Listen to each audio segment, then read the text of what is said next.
ମାନସିକ एवं आध्यात्मिक सुस्थता जोगर उपयोगिता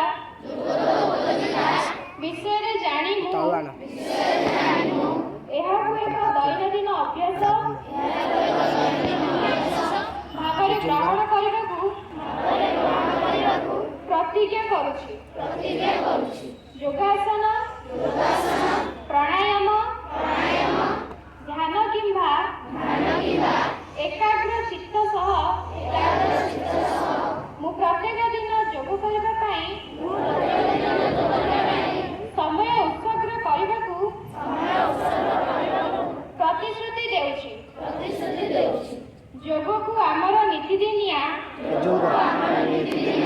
जीवन रे जोड़ी उत्तम स्वास्थ्य एवं मानसिक समस्त मोर परिवार बंधु एवं समाज को ए दिगरे उत्साहित करेबी।